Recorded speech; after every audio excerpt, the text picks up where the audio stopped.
ሰላም ጤና ይስጥልን እንዴት አላችሁ ክቡራን አዲስ ጨዋታችን ተጀመረ ዛሬ እንግዲህ አዲስ ጨዋታችንን ከስቱዲዮ ወጣ አድርገን ነው ከናንተ ጋር ቆይታ የምናደርገው 2018 አዲስ ዓመትም አይደል እንግዲህ በአዲስ ዓመት ደግሞ እስኪ ከግጥም ፍታዎች መካከል የአንድ የግጥም መድብልን እጅ ላይ ይዣለሁ የዚህ የግጥም መድበል ደራሲ ደግሞ ገጣሚ ሰይፉ ወርቁ ይሰኛል የአበቦች ሙዚቃ የሚል የግጥም መድብል በዚህ ዓመት ጀባ ብሎናል የአበቦች ሙዚቃ እንዴት ያለ ነው የሰይፉ የግጥም መንገድ የጥበብ ህይወትስ እንዴት ያለ ነው የሚለውን ነገር ደግሞ በዛሬው ቆይታችን ጥሩ ጨዋታ እናደርጋለን ብዬ ነው እንግዲህ እዚህ በመሶብ የሙዚቃና የባህል ቤት የተገኘሁት ሰይፉ ወርቁ ገጣሚ ሰይፉ ወርቁ እያልኩ ልቀጥል እንደው ደርክተራኝ እንዴት አለህልኝ ግን እግዚአብሔር ይመስገን እንዴት ቆያችሁ ይመስገን አለን ተመስገን አዎ እስኪ አዲስ ጨዋታችን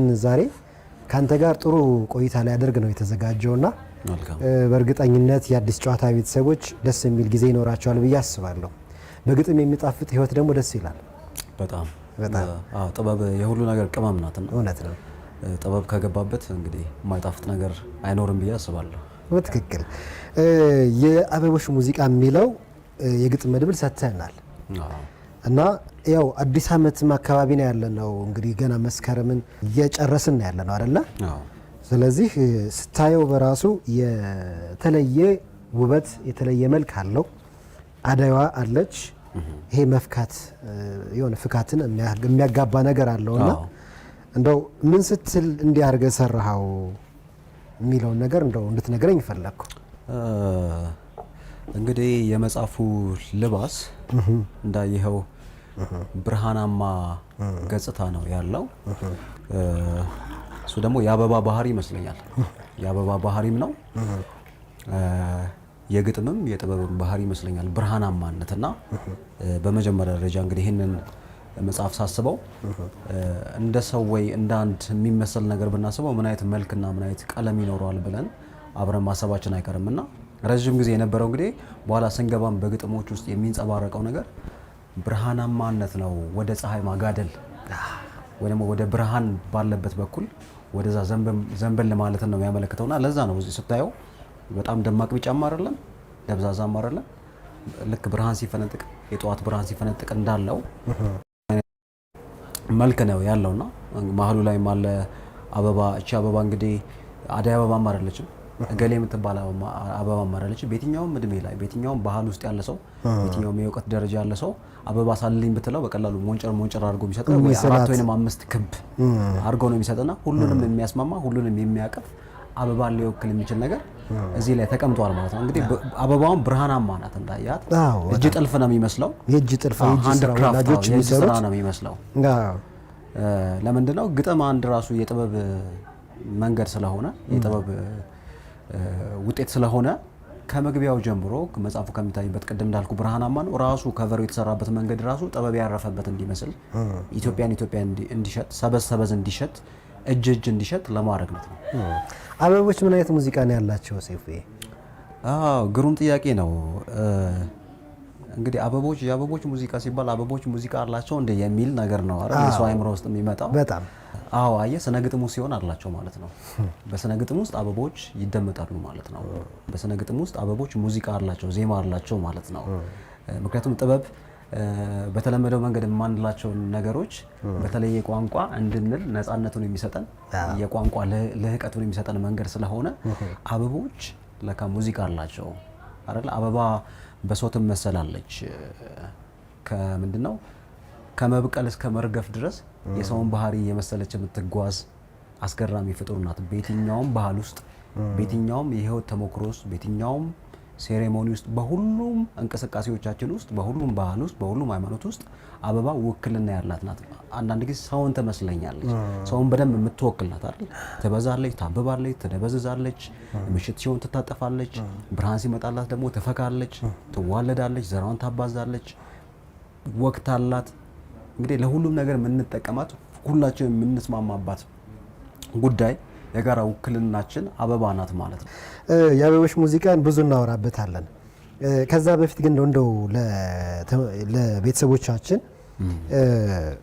ሰይፉ ማን ነው የሚለውን ነገር ጥቂት እንደው ትንሽ ነገር መስጠት ያለብን ይመስለኛል። እና አሁን ለምሳሌ አሁን ሰይፉን ያገኘሁት በበዓል ድባብ በበዓል ሰሞን ነው።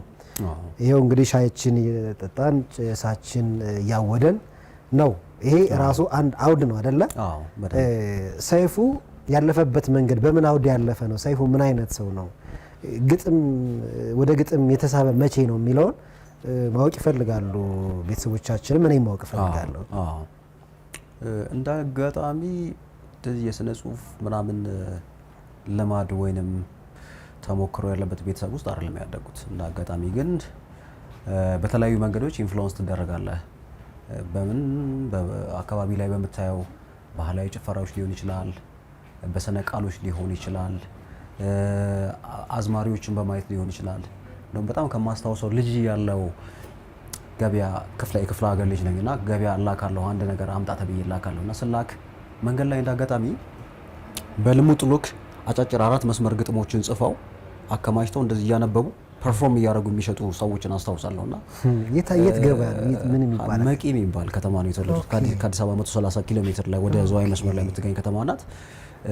የአትክልት ሀገር ምናምን እና እዛ ነው የተወለድኩት። ሐሙስ ገበያ ትልቁ ገበያችን ነው። እዛ ሲካሄድ በቃ ያ ፖይት በ50 ሳንቲም በ20 ሳንቲም ግጥሞቹን እየሸጠ ብድግ እያደረገ በቃ በጠፍጣፋ ድንጋይ ካልተዘጋ በሩ እናት አትገኝም እንደ ወፍ ቢበሩ ምናምን አምጣው እባክህ እሱን ምናምን እያለ ሰው በየግድግዳው በየመሸታ ቤቱ በየሳሎኑ በየምናምን ግጥም እንደ ልማድ ይለጠፍ ነበርና እነዛ በጣም ኢንስፓየር ያደርጉኛልና የተላኩትን ነገር ረስቼ ጭልጥ ብዬ እነዛን ግጥሞች ስሰማ ምን ስል ማረፍድበት ጊዜዎች በጣም ብዙ ነበሩ። ሐሙስን እናፍቀዋለሁ። እዛች ተራጋለ ሰውየውን ከነቅርጹ አንድ ቀጭን ሰውዬ ጺሙ የተንጀረገገ በቃ ድሮ ገጣሚው ሳሊ ብለን እንደምንስለው ያለ ሰው ይሸጣልና ሳንቲም ሲኖረኝ እኔም ገዝቼ ምናምን ሄዳለሁ፣ ቤት ለጥፋለሁ ምናምንና እሱ አንድ ኢንስፓይሬሽን ነው። የገበያው ቀለም የሚመጣው ከተለያየ አካባቢ ከገጠሩም ከከተማም ከአዲስ አበባም ከምኑም ሰው ቫይብራንት የሆነ ገበያ ነው የሚፈጥረውና አነጋገሩ የቋንቋ ለዛቸው ፖኤቲክ የሆነ ግጥም የሚመስል አንደበት ያላቸው ሰዎች በተለያየ ቋንቋ ሲያወሩ ኢንተራክት ሲያደርጉ ትሰማለና እሱ ለጥበብ ነፍሴ በሆነ መንገድ መሻት እንድታገኝ እንድትሳብ ምናምን አድርጓታልና ትንሽ ከፍ እያልኩ ሃይ ስኩል ምናምን ስገባ ደግሞ መጀመሪያ አካባቢ ላይ ድራማዎችን መስራት፣ በራሴ አስቂኝ የሆኑ ግጥሞችን መጻፍ፣ የተረባ ግጥሞችን መጻፍ እንደዚህ እያልኩ ወደ መድረክ ወደ ፐርፎርማንስ የጠጋው መጣው። ሃይ ስኩል እንዳልኩ ስገባ ሚኒ ሚዲያ በጣም አክቲቭ ነበርኩኝ። በሳምንት ሙሉ ቀኑን ሚኒ ሚዲያ ነበረን። ክለቦች ሳተፍ ነበር። የትልልቆቹን ገጣሚዎች የነጋሽ ደበበን የነ ሰይፉ መታፈሪያን የነ ጸጋዬ ገብረመድህንን ግጥሞች ቢገባኝም ባይገባኝም ሚኒ ሚዲያ እየወሰድኩኝ እነዛ ነገሮች አጋራ ነበርና ሳለቀው አንድ በአንድ እያለ ከተፈጥሮም ከአካባቢው ከምኑም ስነ ግጥም ውስጥ እየሰረጸ ከዛም በኋላ ክሪቲካሊ ማሰብ በጥበብ ማሰብ ሙዚቃዎችን ስሰማ በደንብ ለመልእክት በደንብ ማሰብ እንደዚህ ጀመርኩኝ ማለት ነውና ሞር ኦፍ ሃይ ስኩል ላይ ያደኩ ስመጣ ጠንከር ያሉ ሀሳቦችን ማጋራት፣ ስነ ግጥሞችን መወዳደር ምን ማለት እንደዚህ እያለ እንግዲህ ውስጤ አብሮኝ ረጅም ዘመን መቆየት ስነ ግጥም አርት በዚህ መልኩ ነው ወደ ውስጤ መስረጽ የቻለው ማለት ነው። መጀመሪያ የመጻፍ የጀመርክ አንተ እንግዲህ ከነ ሎሬት ጸጋዬ እና ከሌሎች ግጥሞች መጥቶ ከዛ ወደ ራስ ግጥም መጻፍ ነው መቼ የምትመጣው አይደለ? መጀመሪያ መጻፍ የጀመርክበት አጋጣሚ እና የጻፍከው ግጥም ትዝ ይልሃል? እንዳልኩ መጀመሪያ ላይ ልል የሆኑ ነገሮችን ነበር ምጽፈው። ወደ 10ኛ ክፍል ምናምን ስጠጋ ትንሽ ሲሪየስ ነገሮችን ምናምን ፊሎሶፋይስ ምናምን ማድረግ ጀመርኩኝ። በደንብ ግብአቱ ሲኖረኝ ጠንከር ያሉ ጽሁፎችን ማንበብ ስጀምር ሀሳቤንም ለማጠንከር በምሳሌ ቋንቋ ለማውራት ፊሎሶፋይዝ ለማድረግ ምናምን ሞክር ነበር። መጀመሪያ ላይ ክፍል ውስጥ እንደዚህ ለመበሻሸቅ የልጆችን ስም እየጠራ በስማቸው እየገጠምክ ክፍል ውስጥ ፈን ማድረግ ምናምን ነበር። ድራማ ሲኖረን ደግሞ እንደዚህ ለድራማው ፋታ ተብሎ ግጥም ይቅረብ፣ አስቂ ነገር ይቅረብ ምናምን ይባላል። ለሱም የሆኑ በቃ እዛው ተሰምተው እዛው ፈን አድርጎ የሚጠፉ ነገሮችን ነበር የምጽፈው። ግን ልክ ወደ 10ኛ ክፍል 11ኛ ክፍል ስደርስ ጠጠር ያሉ ግጥሞችን እንደውም አስታውሳለሁ። አንድ ግጥም እስካሁን ድረስ እንዴት ብዬ ነው የጻፍኩት ብዬ የሚገርመኝ ምንድን ነው የሚለው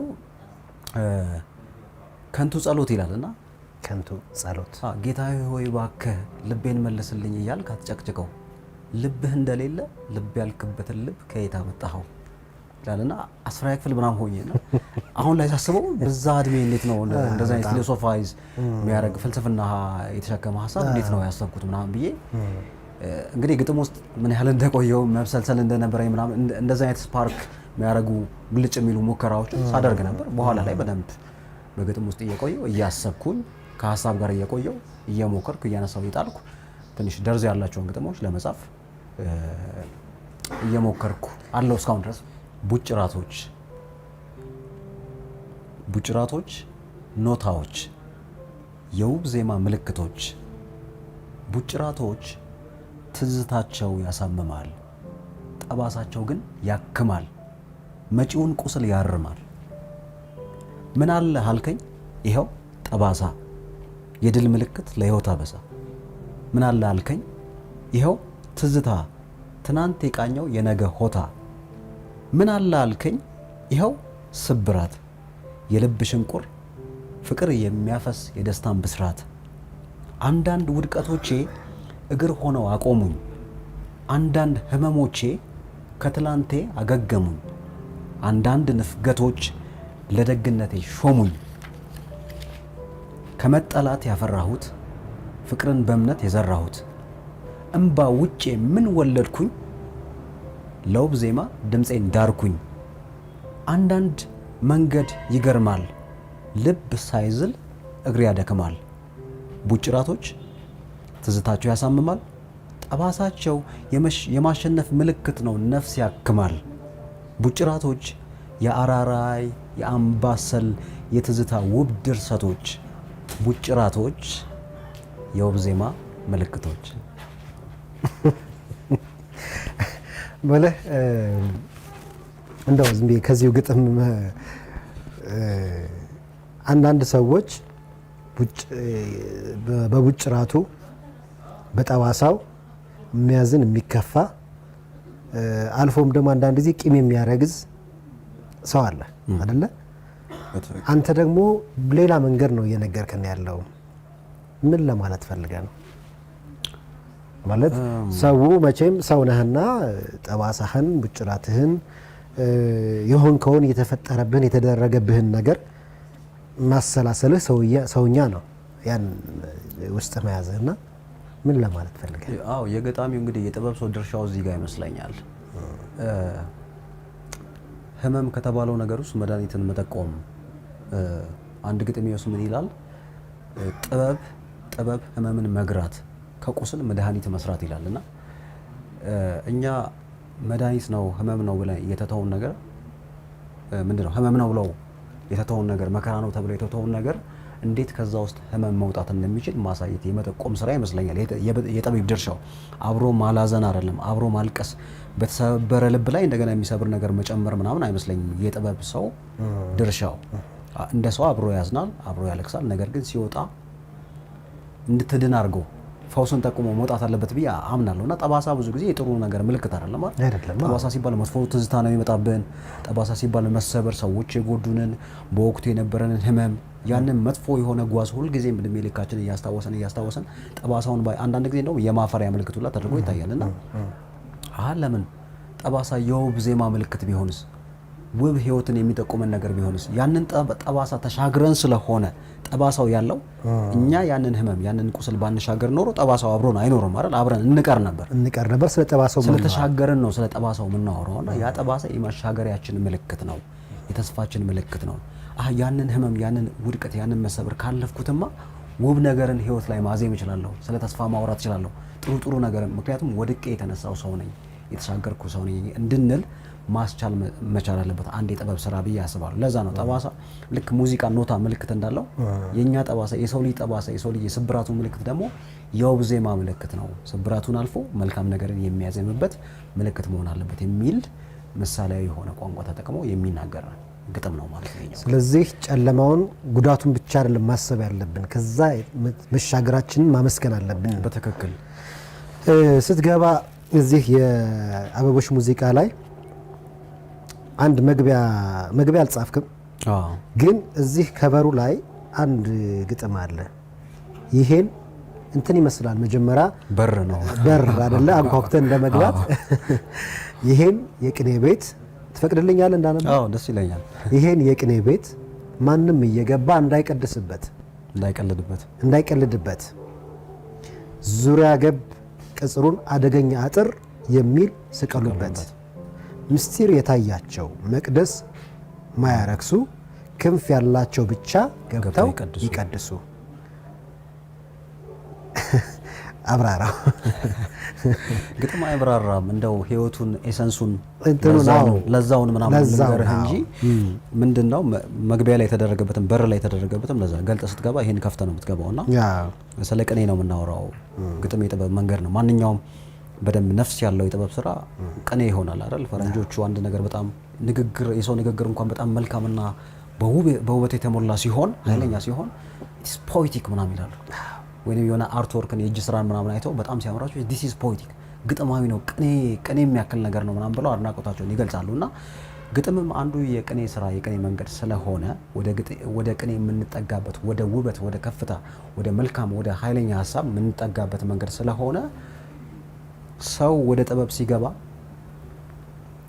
ልክ እንደ ቤተ ክህነት ጫማውን አውልቆ የልቡን ጫማ የቆሸሸውን ነገር አውልቆ ከፍ ባለ ልብ፣ ከፍ ባለ ሀሳብ፣ ከፍ ባለ ትዕግስት ሰዋዊ በሆነ ከፍታ መግባት አለበት። ክንፍ ሊኖረው ይገባል። ለዛ ነው ይሄን የቅኔ ቤት ማንም እየገባ እንዳይዘብትበት ወይንም እንዳይቀልድበት ዙሪያ ገባ ቅጥሩን አደገኛ አጥር የሚስቀሉበት ምስጢር የታያቸው መቅደስ ማያረክሱ ክንፍ ያላቸው ብቻ ገብተው ይቀድሱ ይላልና ጥበብን በንጹህ ልብ ካልሆነ በቆሸሸ ልብ በቆሸሸ እግር ገብተህ እንደው የምታቆሽሸው ነገር አይደለም። ንጹህ ልብ ሲኖር የልጅ ልብ ሲኖር ከፍ ያለ መንፈስ ሲኖር ነው ጥበብን መረዳት የምትችለው ለማለት እንደ መግቢያ እንዳጥሩ ነው የተቀመጠው። ለዛ ነው ስለዚህ ትሁት ሆነን እንግባ፣ ከፍ የሚለውን ነገር ትሁት የሚለውን ነገር እንግባ፣ በከፍታ እንግባ ነው። በክንፍ ነው የመሰልከው፣ በክንፍ ነው የተመሰለው ማለት ነው። ላቅ ባለ መንፈሳዊ ልዕልና በዛ ነው የተመሰለው ማለት ነው። በማንኛውም ሰው አይን ከሚታየው በላይ ከፍ ብሎ እንዲታሰብ ነው። አዎ ለዛ ነው ድንቅ መግቢያ ነው፣ ድንቅ በር ነው። መልካም አመሰግናለሁ። የእውነት አሁን ግጥም ላንተ ምንድነው ብዬ ልጠይቅህ ፈልጋለሁ። በእርግጥ እዚህ ጋር አንድ ነገር ያልከው ነገር አለ፣ በራስህ አንደበት ብትላት ደስ ይለኛል።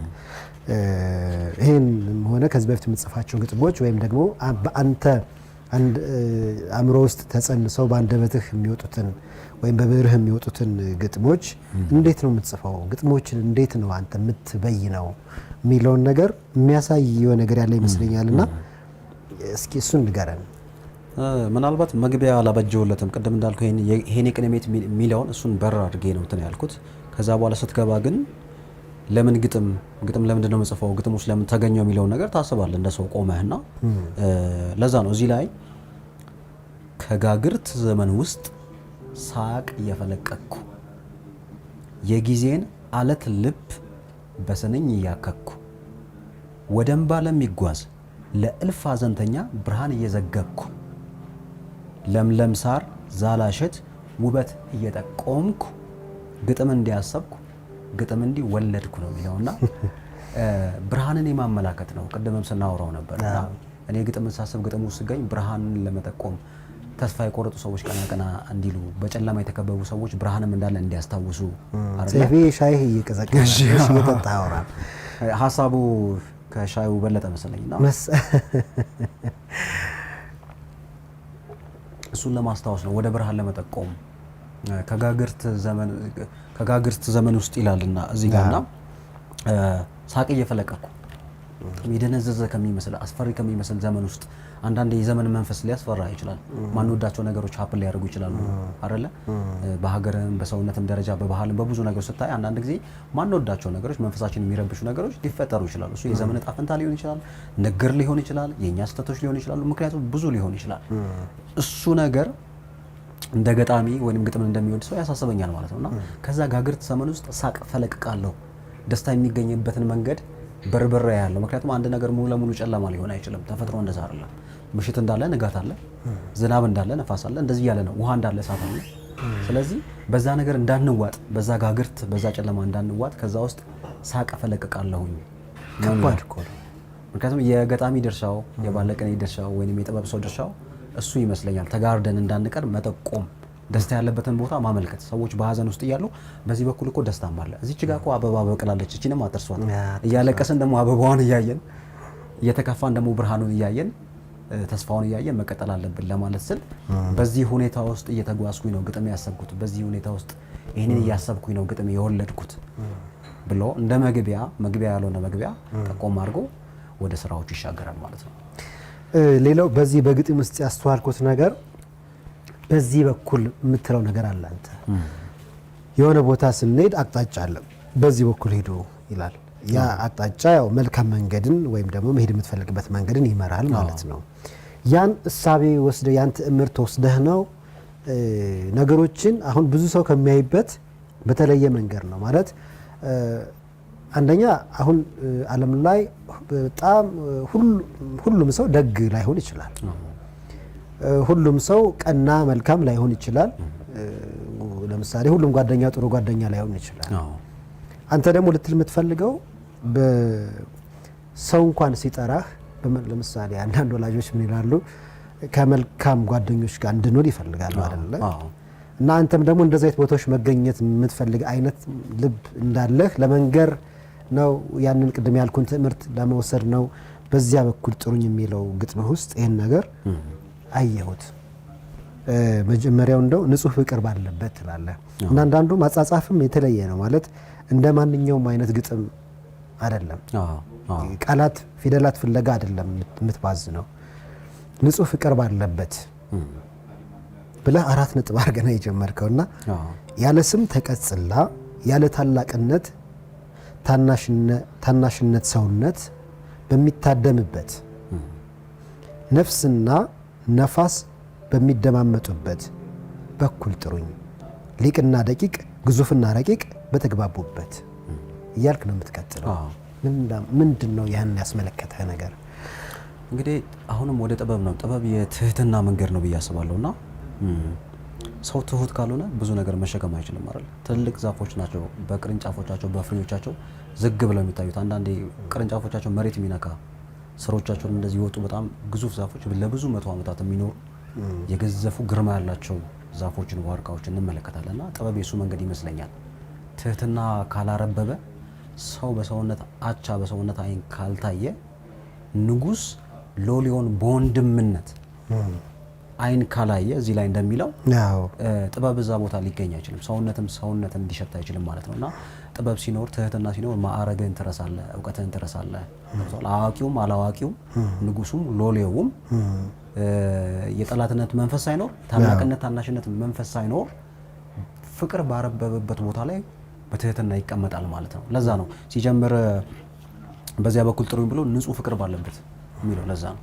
ፍቅር የሁሉ ነገር መደምደሚያ ነው አይደል? ፍቅር ይብን ከህጉ ላይ ይበልጣል። አንዳንድ ለፍቅር ሲባል ህግ ይሻራል። አንድ ንጉስ እኮ ብዙ ሰዎች የማይደፍሩት ንጉስ፣ ማንም የማይጠጋው የተከበረ ንጉስ አንዲት እርግብ እዚህ ላይ ስትጫወትበት ልታይ ትችላል። አንዲት ጉንዳን እንደፈለገች ስትናኝበት ወይ ደግሞ ህፃን ልጁ ማዕረጉን ጥላ ምኑን ዙፋኑን ረግጣ እዚህ ጋር ስትከባለበት ጀርባው ላይ ስትወጣ ምናምን ይሄ የፍቅር ጉዳይ የፍቅር ቋንቋ ነው። ፍቅር የማይደፈረው ነገር የመሻገር ህግ አለው ማለት ነው። ስለዚህ ወደ ሰውነታቻ ወደ መለስለስ ወደ ትህትና ያመጣሃል ማለት ነው። ስለዚህ ጥበብ ባለበት ሁሉ ፍቅር መኖር አለበት፣ ፍቅር ባለበት ሁሉ ትህትና መኖር አለበት። ያው ይላል እዚህ ጋር ራሱ ቦታ ሳሊዝ ቀሊል ሆኜ እገኛለሁ፣ ገር ሆኜ እታደማለሁ፣ በመላኔነቴ ጆሮ እሆናለሁ፣ አደምጣለሁ። አድማጭ ነህ ይመስለኛል እንግዲህ ይመስለኛል ማደምጥ ይመስለኛል። ብዙ ከማድመጥ ምንድነው ይባላል። አባቶችም እኮ ይላሉ ካለህ በታች አሳይ፣ ከምታውቀው በታች ተናገር ይላሉና የጥበብም የትህትና ምልክት ይመስለኛልና ብዙ በማድመጥ የረባ ንግግር ይገኛል። መፍትሄ ያለው ንግግር፣ ረብ ያለው ንግግር፣ ጥቅም ያለው ንግግር፣ ለሰው ቢተርፍ ንግግር ይገኛል ማለት ነው። ብዙ በማንበብ ብዙ በማስተዋል ደግሞ ረብ ያለው ነገር እንደሚጻፈው ረብ ያለው ነገር እንደሚፈጠረው ማለት ነውና ሰውነት ካለ መንፈሱ ማይገፋ ከሆነ ሁሉ ሰው ልል ከሆነ ለማድመጥ እኔ ራሱ ጆሮ ለመሆን ሰውነቴ ሁለንተና ጆሮ ለመሆን ለማድመጥ ትሁቶኝ ለመገኘት ዝቅ ለማለት ዝግጁ ነኝ። ፍቅር ባለበት ንጹህ ፍቅር ባለበት ትህትና ባለበት ቦታ ላይ በሱ በኩል ጥሩኝ እንደዛ ነው እያልኩ ያለሁት። አስተምረኝ የሚለው ራሱ ሌላ ጉዳይ ነው እኮ። ሰው ለመማር ዝግጁ ሲሆን መልካም ነው እና አንተ ደግሞ መማር የፈለክበት ደግሞ የሚገርም ነው። በጣም ከባባድ ነገሮችን ነው። ለምሳሌ እዚህ ዶፍ አለ፣ ጎርፍ። ሰው ከጎርፍ እንዴት ሊማር ይችላል? ሰይፍዬ ምናልባት የተወሰኑትን መስመሮችን በላቸውና ከነፃ ቅድም ያየነው ነፃ ግጥም ከቀረበ በኋላ እንደ መጀመሪያ ግጥም ሆኖ የሚመጣው እሱ ነው። አስተምረኝ የሚለው ጉዳይ አስተምረኝ ከማዕበል ጋር መደነስ ነው የሚለው። ማዕበል እንግዲህ አስበው፣ ከማዕበል ጋር መደነስ፣ አሰልጥነኝ በእሳት ላይ መመላለስ፣ ስሬን አጥብቅ እንድታጠፍ ለነፋሳት፣ ነፋሳት እንዳይኖሩ አይደለም ይልህ ስሬን አጥብቅ እንድታጠፍ ለነፋሳት ልቤን ግራው ሲቀጠቀጥ እንዲከፈት ነው የሚለው። ከዶፍ ከጎርፍ ከጣይ ከቁር ከበረድ ጋር ከውሽንፍር ከነፋስ ጋር እንድጨፍር ውብ ሕይወትን እንድዘምር አስተምረኝ። ያለ ነፋስ ዋሽንት በድን ሳይገረፍ ክራር አይድን ሳይመታ ሙት ከበሮ ለሰከነ ለነፍስ ጆሮ በህመም ውስጥ ተቀምሮ ውብ ዜማ አለ በተፈጥሮ አስተምረኝ። የማየትን ርቀት ምጥቀት የማድመጥን ስር መሰረት በሸለቆ በከፍታ በቁልቁለት ህመም ሳልሸሽ ያለ ህመም ልኖርበት አስተምረኝ ምራኝ ማረኝ ነው እያለ ያለው ማለት ነው። አዎ ማረኝ ነው ይጨርሳል። ሰው እንደዛ ነው መዘመር ያለበት። እንዲህ ነው ህይወትን ማየት አለበት። ከፈጣሪውም ጋር ያለውን ግንኙነት ከህይወት ጋር ያለውን ግንኙነት በዚህ መልኩ ቢያየው ውብ የሆነ ህይወት ይኖረዋል። ማዕበል ለምን ኖረ አይልም። ነፋስ ለምን ኖረ፣ ወጀብ ለምን መጣብኝ አይልም። ከሱ ጋር የምወዛወዝበትን ከሱ ጋር የምዘምርበትን ግን ጥንካሬውንና ብርታቱን ስጠኝ። ስሬን አጥብቅልኝ ማዳመጥ እንድችል በነፋሳት ጋር መድነስ እንድችል ከውርጩ ከቁሩ ጋር ተስማምቼ መዘመር እንድችል አስተምረኝ። ለምን አመጣህብኝ፣ ለምን መከራን አመጣህብኝ፣ ለምን ነፋሱ ተፈጠረ እንዲል ሳይሆን እዛ ውስጥ ውብ ነገርን መዘመር የሚችልበትን ጽናቱንና ብልሃቱን ጥበቡን ስጠኝ፣ ማረኝ፣ መራኝ እያለ ነው ያለው ማለት ነው። ገጣሚ የሚደንቅ ነው። እንደ ክራር ከእንባ ስለሸሹ ሳቅ ይገኝ መስሎሽ ነው አንቺ ልበ ስንኩል አልሰማሽም እንዴ ክራር እንደሚስቅ በገረፉት በኩል ለማለት ነው ይፈልጋል። ክራር የሚሰቀው ተገርፎ ነው አይደል? እዚህ ክራሩ ላይ መድረክ ላይ የሆነ ቦታ ሰው ሲጫወተው በቃ በዜማው በጣም ተመስጠን ደስ ብሎ ምናምን እና ክራሩ ግን እንደዛ አንተ እንድትመሰጥ እንድትድን ጥሩ ስሜት እንዲሰማ ያደረገው ክራሩ እየተገረፈልህ ነው ማለት ነው። ገብቶሃል? ስለዚህ የተገረፈ ነገር መልካም ዜማ ይወጣዋል። ለዛ ነው ከእንባ ስለሸሹ ሳቅ ይገኝ መስሎሽ ነው አንቺ ልበ ስንኩል አልሰማሽም እንዴ ክራር እንደሚስቅ በገረፉት በኩል ካልተገረፈ አይስቅ ማለት ነውና ይሄ መከራ ይሄ መገረፍ ሳቅና ደስታ የሚፈጥርልህ እሱ ነው ማለት ነውና እሱን አልሰማሽም ወይ? እሱን አላየሽም ወይ? ህይወት ላይ እሱን ነገር አላስተዋልሽም ወይ?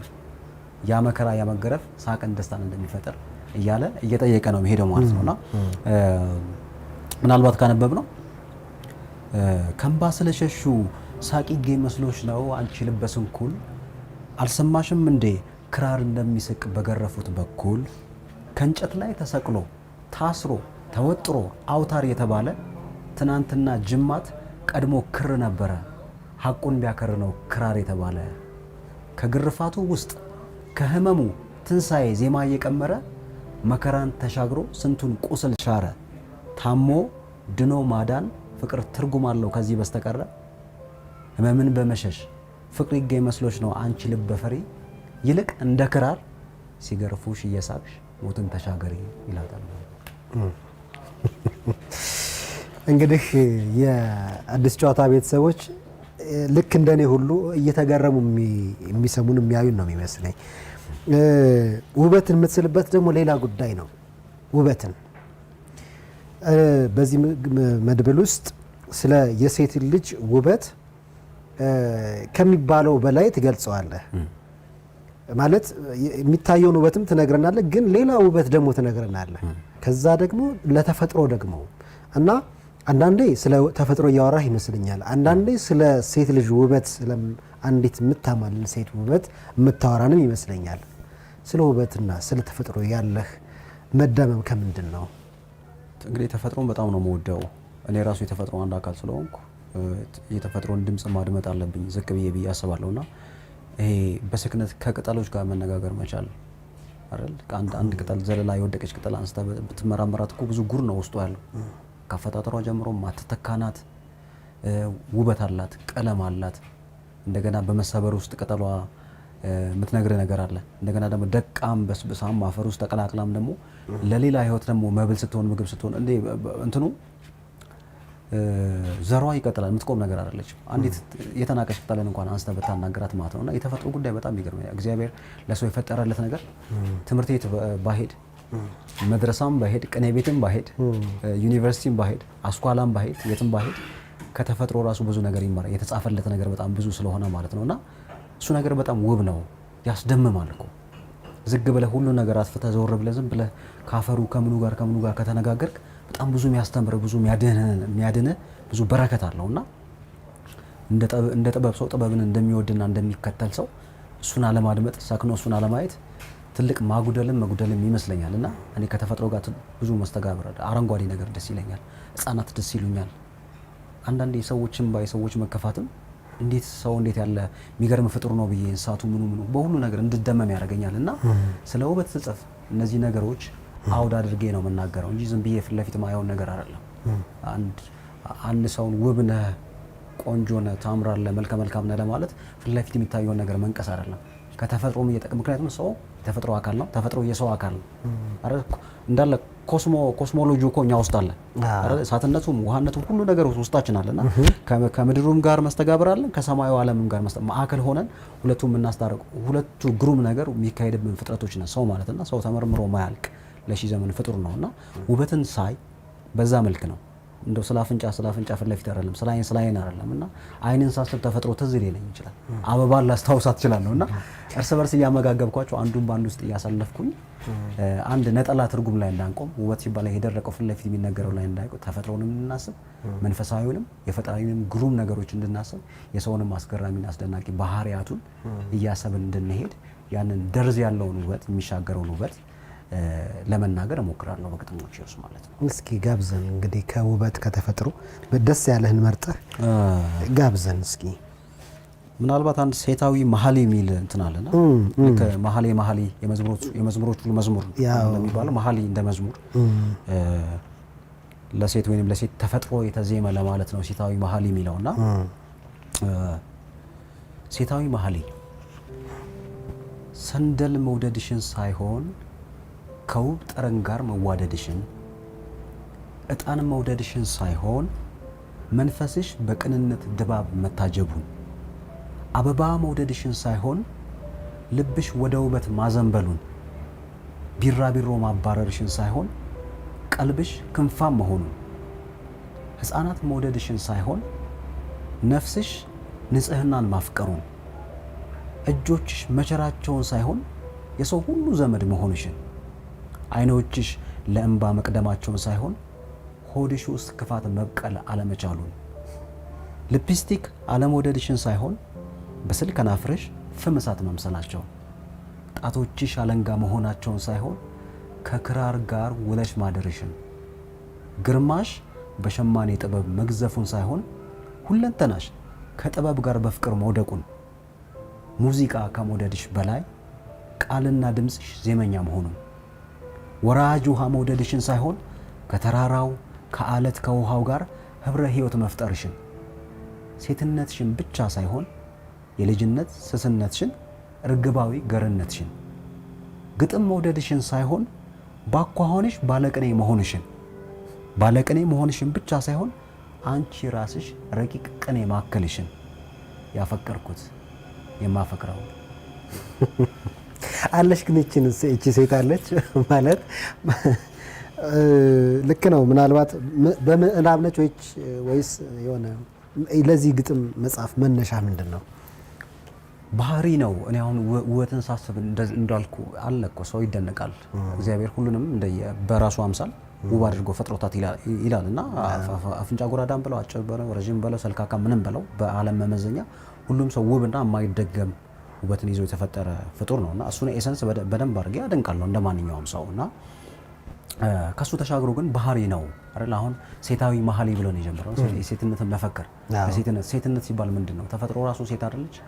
እጣኑን፣ ጢሱን፣ አበባውን ምኑ ውስጥ እነዚህ ነገሮች እኮ ውበት ናቸው፣ የሰው አካል ናቸውና ሰው እንዳልኩ በአፍንጫ በአይኑ በምናምን ብቻ የሚወከል አይደለምና የወደድኩት ይሄንን ነው ስል ተፈጥሮንም ነው ሴትንም ነው። ገብቷል? ሴት ለኔ ነው ካለች ይሄ ግጥም ይሄ ሀሳብ እነዚህን ባህሪዎች ትነሳለች ማለት ከነዚህ ባህሪዎች ከስጋው ስጋ ነፍሳ የራሷ አካል ታደርጋለች ማለት ነው አይደል?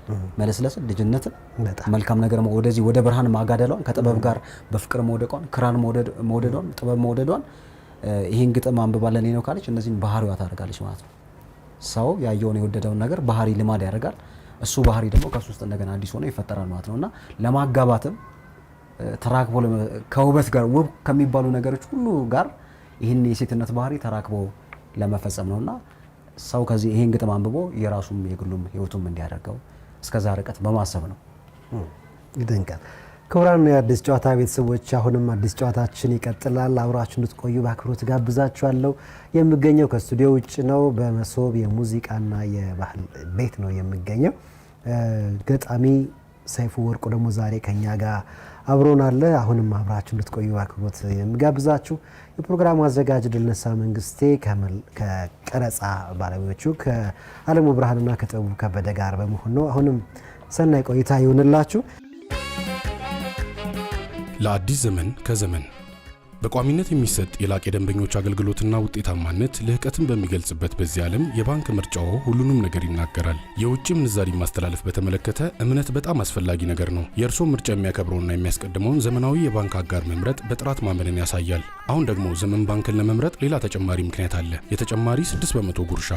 የሚልኩትን ገንዘብ ማድረስ ወይም የሚላክሎትን ገንዘብ መቀበል ብቻ በቂ አይደለም። በላቅ የደንበኞች አገልግሎት ሲሆን የአክብሮት መገለጫም ነው። ትዊንስ፣ ዌስተርን ዩኒየን፣ ዳሃብሽል፣ ካሽጎንና ያያን ከመሳሰሉ አስተማማኝ ከሆኑ ዓለም አቀፍ የገንዘብ አስተላላፊዎች ጋር አብረን ስለምንሰራ ከውጭ ሀገራት የሚላክሎትን ገንዘብ በላቅ አገልግሎት ከእጆ ይገባል። ዘመን ባንክ እርስዎ ክቡር ደንበኛችን የሚሰጡንን እምነት ዋጋ የሚሰጥ ባንክ ነው። ከነሐሴ 20 እስከ መስከረም 30 ቀን 2018 ዓ.ም ድረስ በዓለም አቀፍ የገንዘብ አስተላላፊ ድርጅቶች ከየትኛውም የዓለም ክፍል የውጭ ምንዛሪ ሲቀበሉ ተጨማሪ የ6% ጉርሻ ይቀበላሉ። ዘመን ባንክ የላቅ አገልግሎት ማዕከል። ይሄ መንገድ የሚለው ግጥምህ ነው ደግሞ የገረመኝ ነገር እና ይሄ መንገድ እንደምናውቀው ያው አይቆምም አይደለ? አንድ መንገድ ሌላ መንገድን እየፈጠረ እግርህ መጓዝ ከጀመረ የትም መንገድ ይኖራል እና እሱን ለማሳየት ነው ወይስ ህይወትን በዚህ መንገድ ለማሳየት ፈልገህ ነው? የህይወትን ጉዞ ለማሳየት ነው ወይስ ምንድነው እዚህ ጋር የፈለከው ይሄ መንገድ በሚለው ግጥምህ ውስጥ? ይሄ መንገድ የሁሉ ሰው መንገድ ነው። የኔ መንገድ አይደለም፣ ወይም ይሄ መላው መንገድ አይደለም። ይሄ መንገድ አሁን አንተ ይሄን ግጥም ስታነበው ያንተን ህይወት የምትራመድበት መንገድ ማለት ነው። እንደየቅኝታችን፣ እንደየመላላት መጥበቃችን፣ እንደየማዘን መደሰታችን፣ እንደያለንበት ደረጃ እንዳልኩ እንደ ቅኝታችን ሁላችንም የራሳችን የሆነ መንገድ አለ። አንዳንዶቻችን መንገድ የብስጭት ነው፣ የተስፋ መቁረጥ ነው፣ የመውደቅ ነው፣ የመነሳት ነው፣ የደስታ ነው፣ የመፈላሰፍ ነው፣ ህይወትን የመውደድ ነው፣ የማመስገን ነው፣ የማምለክ ነው። ብዙ መንገድ ነው ያለን። የማማረር ነው ምናምንና ችግር የመፍጠር ነው። ሁላችንም መንገድ የምንለው የሆነ የምንራመድበት መንገድ አለ። ህይወት ተስፋ መቀጠል እስካለ ድረስ ማለት ነውና እሱ ላይ ቆመ እንድታዩ ይሄ መንገድ ስል ያዝነውን የየሁላችንን መንገድ የየሁላችንን ህይወት የየሁላችን መንገድ ህይወት ብለን የተከተልነው የምንራመድበትን አቅጣጫ እሱን ነው ይሄ መንገድ እያለ መሄደው ማለት ነውና በገጣሚ ውስጥም አድርጎ በግጥም ውስጥም አድርጎ በተለያየ መልክ እያለ ያወራልሃል ማለት ነው። ይሄ መንገድ ህይወት ይሸታል፣ ሰው አልፎበታል። ይሄ ህይወት ውበት ይሸታል፣ ሰውማ አይቶታል። ይሄ ውበት ፍቅር ይሸታል፣ ልብ ነክቶታል። ይሄማ ልብ መዳን ይሸታል፣ እንባ አርፎበታል። ይሄ እንባ እሳት ይሸታል፣ ወጣት ነክቶታል። ይሄ ወጣት መንገድ ይሸታል፣ ኑሮ አድክሞታል። ይሄ ኑሮ ክፋት ይሸታል፣ ስስት ወልዶታል። ይሄ ስስት ፍርሃት ይሸታል፣ ማጣት ፈጥሮታል። ይሄ ማጣት በደል ይሸታል፣ ፍትህ ሸሽቶታል። ይሄ ፍትህ ገንዘብ ይሸታል፣ ሆዳም ነክቶታል። ይሄ ሆዳም ጩኸት ይሸታል፣ ጸጸት ገርፎታል። ይሄ ጸጸት አፈር ይሸታል፣ ሞት ነካክቶታል። ይሄ አፈር ገላ ይሸታል፣ ፀሐይ አርፎበታል። ይሄ ፀሐይ መኖር ይሸታል፣ ጽጌ ነክቶታል። ይህች ጽጌ እኔን ሸተተች፣ ልብ አሸፈተች። ይሄ ልቤ ፍቅር አወደ፣ አንቺን ወደደ። ይህች አንቺ ወይን መጣምሽ፣ ሳቅ ነው ቅመምሽ። ይሄ ሳቅሽ ግሩም ዜማ ያስንቃል፣ ለራት ይበቃል። ግሩም ዜማሽ፣ ድምፅሽ፣ ቃልሽ፣ ትንፋሽሽ፣ ዋ መተንፈስሽ። ይሄስ ትንፋስ ገላን ሁሉ መጠነ፣ አፈር ሰው ሆነ። ሰውማ ሰው ነፋስ ውሃ ሲያርሰው፣ አፈር እሳት ሲያልሰው፣ መኖር መሞት ሲያቀምሰው፣ ክፋት ፍቅር ሲያውሰው፣ መቸርም መንፈቅ ሲያምሰው፣ ሲወርቅ ሲስቅ ሲያለቅሰው፣ ሰውማ አፈር ሰውማ ሰውማ ባለግርማ ሰውማ ደካማ ሰውማ ያው ሰው የሚጸድቅ የሚረክሰው የሚገዝፍ የሚያንሰው የሚራቆት የሚለብሰው ሰውማ መሬት ሰማይ ጽጌ ፀሐይ ሰውማ ንጉሥ ሎሌ ትላንት ዛሬ ሁሌ ሁሌ ሁሌ ሰውማ አንቺ ይኸው ልቤን እንቺ እኔማ አንቺ አንቺማ እኔ ይኸው ቅኔ ይሄ ቅኔ ፍቅር ፍቅር ሸተተ ሕይወት ሁሉ ስንኞች ውስጥ ሸፈተ ይሄም ስንኝ የሚያውደው እኔና አንቺ አንቺና እኔን አሜን። ግጥሞች ውስጥ ይሄ ለቃላት በጣም ቦታ ትሰጣለህ። የምታመለክትባቸው ቃላት፣ አረፍተ ነገሮችን የምትዘጋባቸው ቃላት የሆነ ቦታ ላይ መልሼ ያገኛቸዋለሁ አይደለ? አንዴ ብቻ ነክተህ አትተዋቸውም። እና እንግዲህ ግጥም ቃላት አንድ ግጥም አንድ ሀሳብን ይቆሰቁሳል ይመስለኛል አይደለ? ደግሞ ሀሳብ ደግሞ ለገጣሚ መሳሪያው ነው አይደለ? ሁሉ ነገር ነው ብዬ አስባለሁ። እና ምናልባት እንግዲህ ከዚህ በኋላ የምትቆም አይመስለኝም በመጽሐፍ እንደዚህ እንደ እግዚአብሔር ፈቃድ በፈቀደልኝ መጠን። ሌላ በኃላፊ ቀን መሃል የምትራመዱ የሚለው ግጥም ደግሞ እነማንን ነው? በኃላፊ ቀን መሃል የምትራመዱት ሁላችንን። እሺ ሁላችን በሚያልፍ ቀን ውስጥ ነው የምንራመደው፣ በሚያልፍ ዘመን ውስጥ ነው። ምክንያቱም ሰው የተገደበ ፍጡር ነው ማለት ነው። በስጋ የተገደበ ፍጡር ነው፣ በነፍስ ደግሞ የሚሻገር ነው ማለት ነው። እና በዚህ ውስጥ የምትራመዱ ነው የሚለው እኮ። በኃላፊ ቀን መሃል የምትቀሩ አይደለም የሚለው። በሚያልፍ ቀን ውስጥ ተራምደ ወደምትሻገርበት ትሻገራለህ፣ ወደ ተፈቀደልህ ማለት ነው። እና ሰዎችን ሁሉ ነው ሰው ሁሉ በኃላፊ ቀን መሃል የሚራመድ ፍጡር ነው ማለት ነው። እና ሰዎች ሆይ ላለማለት ፊት ለፊት በኃላፊ ቀን መሃል የምትራመዱ ይላል። ምክር ለመስጠት ነው ወይስ ሸንቆጥ ለማድረግ ነው? መሸንቆጥም አይደለም፣ እንደው የትህትናም የምንም ነው። ምክንያቱም እኔም አለሁበት እዛ ውስጥ። እኛ የምንራመድ አላልኩትም እንጂ በኃላፊ ቀን መሃል የምትራመዱ ሲል አንደኛው እኔ ማለት ነው። እና ሁላችን እንደዚህ የምንሆን ለማለት ነው፣ የትህትናም ነው። እና ግን አንዳንድ ነገሮችን ደግሞ ለማመልከት ለመጠቆም አንዳንድ ነገሮችን እየጠራ ውደዱ ውደዱ ውደዱ ውደዱ ይላልና ከፍቅር በስተቀር ሞት አይሻገርም የስጋ መንገዱ የሚል ነገር አለው እዛ ውስጥ። ያንን ለማለት ነው። በኃላፊ ቀን መሃል የምትራመዱ ይሄን እያስተዋላችሁ ይሄን እያያችሁ ይሄን እያያችሁ ይሄን እያያችሁ ይሄኛው እኮ እንደዚህ ይሆናል፣ ሁሉ ነገር ዘላለማዊ አይደለም፣ ሁሉ እንደዚህ አይደለም እያለ ብዙ ነገሮችን እየጠራብህ አስታዋሽ ነው ማለት ነው። ሰው ዝንጉ ፍጡር ነው። በህመሙ ጭልጥ ይላል፣ በትካዜው ጭልጥ ይላል፣ በደስታው እብደት ጭልጥ ይላል። በብዙ ነገር በስሙ በዝናው በጊዜው በባለጊዜው በብዙ ነገር በሚያገኘው ኃይል ሁሉ ወይም ሰውየውን በሚያገኘው በሚሰብረው ኃይል ሁሉ ተውጦ ሊቀር ይችላልና ሁሉ ሰው ኃላፊ ስለሆነ ስንጓዝ ይሄን ነገር እያስተዋልን እየተመረኮዝን እያየን ለማለት በኃላፊ ቀን መሃል የምትራመዱ ውደዱ። ደግሞ መውደድ ይትረፋችሁና ሰው ኃላፊ ነገር ስለሆነ ይዘህ የምትሻገረው ነገር መውደድ ነው። ከዚህ ምድር ላይ ሌላ ንብረቱ ሁሉ ነገር የሚቀር ነውና መውደድን ግን ፍቅር በምድር ላይ የሚገደብ ነገር ስላልሆነ ወደ ሰማዩም ወደ ምኑ የሚያሻግር መውደድ ነውና ሰውን በሰው አይን ለማየት አቻ ለማየት ፍቅርን ከህይወት ለማስበለጥ ህይወትን ይሄ የሚያልፈውን ነገር ከፍቅር ላለማስበለጥ መውደድን ይዘን ብንሻገር ይሻላል። ከዚህ አንጻር እያለ ብዙ ነገሮችን እየጠራ የሚጓዝ ግጥም ነው ማለት ነው። እየጨረስን ነው ሰይፉ፣ ብዙ ብንቆይ ደስ ይለኛል። ጥቂት ፈጣን ጥያቄዎችን ልጠይቅህ ነው። ያንተ የምንጊዜም ገጣሚ ታላላቅ የሚባሉ ጃይንቶች ተፈጥረውልናል። ግን እንደው ግጥም አካባቢ ያለው ሰዎች ስለሚያስማማ ብቻ ጋይ ጸጋዬን ብዬ ልለፍ። ማከራከር ጉዳይ ስለሆነ እንጂ ብዙ የሚገራርሙ ገጣሚያኖች አሉ። የምንጊዜም ምርጥ ግጥም አስተምረኝ የዚህ መጽሐፍ የመጀመሪያ ግጥም አስተምረኝ ነው። በቃ ለብዙ ጥያቄዎች መልስ ብዙ ጓደኞቼም ሳጋራቸው ተመሳሳይ ስሜት በቃ ይሄን ጥያቄ ነው የመለስክልን ብለው የራሴ ግጥም ሁላ አይመስለኝም። አሁን ጓደኞቼ በጣም ይወዱታል ምናምን እና እንደዛ ብለን ብናልፍ ይሻላል። ወደ ሌሎች ጫንታ። የምንጊዜም ምርጥ መጽሐፍ ብዙ አሉኝ፣ ግን ወዳጄ ልቤ አሁን የሚገርም ሁሉም ሰው ማንበብ ያለበት መጽሐፍ ነውና ምክር አዘልም ነው። ጥበብ ልክ እንደ መጽሐፈ መክብብ፣ ልክ እንደ መጽሐፍ ቅዱስ ወይ እንደ ቁርአን ደርዝ ያለው ሰው የሚሸቱ ጥበባዊ የሆኑና እያንዳንዱ ነገር ህይወት ውስጥ በየሁሉም ምዕራፍ ሊተረጎም የሚችል ምክሮች እንደው ጥበቦችን ብለው የጥበብ አነጋገሮች ለዛዎች የተቀመጡበት መጽሐፍ ስለሆነ ወዳጄ ልቤ ሁላችንም ጋር ትራሳችን አጠገብ መቀመጥ ያለበት መጽሐፍ ነው። በህይወትህ ማሳካት የምትፈልጋቸው 3 ነገሮች?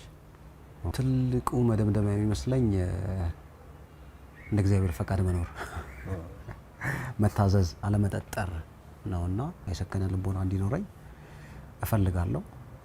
እግዚአብሔር የሰጠኝ የመናገሪያ አንደበት ደግሞ ጥበብ ስለሆነ በጥበብ ብዙ ርቀት መጓዝ፣ ለሰዎች በደንብ መትረፍ እፈልጋለሁ እንደ እግዚአብሔር ፈቃድ። እሱም ሌላው በቃ ሀገሬ ገብተዋል ልብ ውስጥ ያለች ዜማዬ ስለሆነች በቃ በደንብ ሁሉ ነገር ሰላም ሆኖ ሁሉ ነገር ለምለም ሆኖላት ይሄ እልህኝነታችንን ትተን በወንድም በሰው አይን እየተያየን የተጋረደብንን ብዙ ሪሶርስ ብዙ ሀብት ተጠቅመን በደንብ በደስታና በትሩፋት የምንኖርበት እግዚአብሔር ይመስገን ፈጣሪ ይመስገን ያለን የምንኖርበት ጊዜ ባይ በጣም ምኞቴ ኢትዮጵያ በጣም ትልቅ ሆና ምናምን ባያት ምኞቴ ነው። ለመዝናኛ የምትመርጠው አንድ ነገር ብቻ ምረጥ ብትባል? ትልቁ በቃ እንደ ወንድሜም እንደ እህቴም ነው ማየውና በየትኛውም ነገር ውስጥ ሙዚቃ ይመጣል። በጎ ሙዚቃ፣ በጎ መንፈስ ያለው ሙዚቃ ሁልጊዜም ይመጣልና የሆነ ነገርን አራክፎ ልጠርጎልህ ምናምን ከራስ ጋር አስታርቆ ምናምን ያልፋልና አንድ የተሰጠ ኃይለኛ የጥበብ እንትን በትር ሙዚቃ ነው። ጥላም እንደ ጥላም ነውና በሙዚቃ በደንብ ዝናናለሁ። ፐርፎርማንስ ሲደረግ እንደ መሶብን የመሳሰሉ ጃዝ ያለባቸው ለዛ ያላቸው ሙዚቃዎች ያሉበት ቦታ አንዳንዴ ሲመቸኝ እሄዳለሁ። ግን ብዙ ጊዜ ስራም ላይ ኦፊስም ከፍቼ ምን ብዬ ከሙዚቃ ጋር ቆያለሁ ብዙ ጊዜና ትልቁ መዝናኛ ሙዚቃ ነው። የመጨረሻ መልእክት ካለ አስተላልፍና የማሰረጊያ ግጥም ጋብዘህን እንሰነባበታለን። መልካም መልእክት ሳይሆን ምስጋና ነው። እንግዲህ ምስጋና እንደዚህ ሰው መጥራት ብዙ ሰዎች በአንተነት መሰራት ውስጥ የብዙ ሰዎች እጅ ይኖራል። ምክንያቱም ሁላችንም የቆምነው በታላላቆቻችን ትከሻ ላይ ነውና ትልቁም ትንሹም ወንድም እህት የሆነ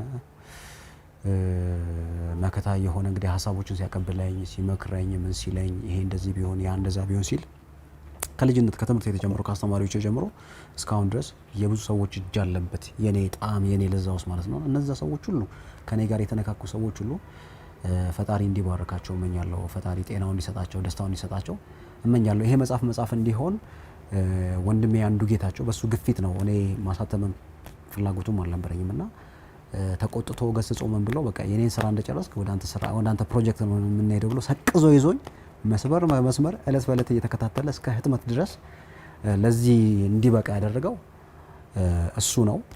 ወዳጄ ሞገስ የውስጥ ቅንብሩን በመስራት ዲዛይኑን በራሴ በሌለችኝ እውቀት ዲዛይኑን ለመስራት ስሞክር ጥሩ ነው እያለ ያበረታታኝ ከጎኔ ነበረ። ወንድሜ ገዛኝ ድሪባ የቲያትር ተማሪ የሚገርም ድንቅ ልብ ያለው ጓደኛ እውነተኛ ጓደኛ እንግዲህ በሱና በአንዱ ጌታቸው ነው ይሄ መጽሐፍ ሊሆን የቻለው ማለት ነው። እነሱ ሳይመሰገኑ አያልፉም። ለእኔ ደግሞ እድሎችን መድረኮችን በመስጠት ታላቁ መድረክ ጦቢያ ግጥምን በጃዝ ምስራቅ አበባው መላኩ ስሙ በበጎና በወንድምነት እስከዛሬ ድረስ ይሄ መጽሐፍ ተመርቆ እስካሁን እየተከታተለ ያለ ነው እና እነሱ ማመስገን እንፈልጋለን። በልዩነት እናቴን አመሰግናለሁ። ብርታቴ የህይወቴ ፍልስፍና ከሷ ስለሚቀዳ ይሄ መጽሐፍ ለሷ መታሰቢያነት ነው የተሰጠው።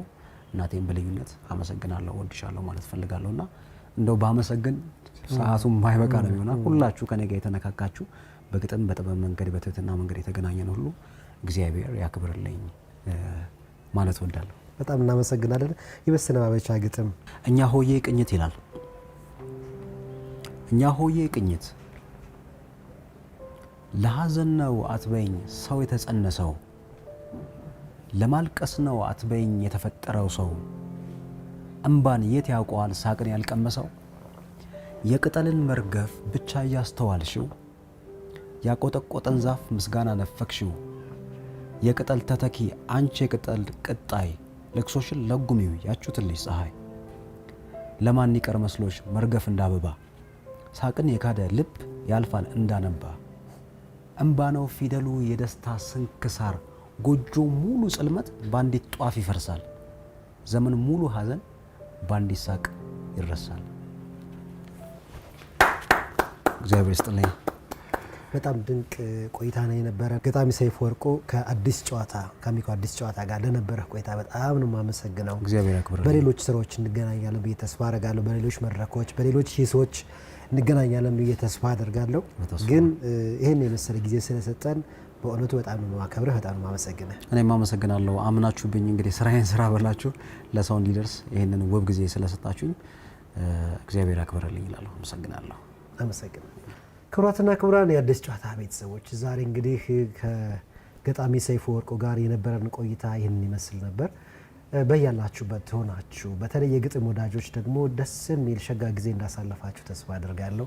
የዛሬውን ዝግጅታችን እንግዲህ በዚህ ነው የምናጠናቅቀው። ለአብሮነታችሁ አብራችሁን ስለቆያችሁ ከልብ አድርጌ አመሰግናችኋለሁ። የፕሮግራሙ አዘጋጅና አቅራቢ ድልነሳ መንግስቴ ነኝ። በቀረጻ በኩል ደግሞ አለሙ ብርሃንና ጥበቡ ከበደ አብረውን ነበሩ። ይህንን ቤት ደግሞ የፈቀደልን መሶብ የባህል ሙዚቃና የባህል ቤት እጅግ አድርገን እናመሰግናለን። የሳምንት ሰው ይበለን። ጤና ይስጥልን።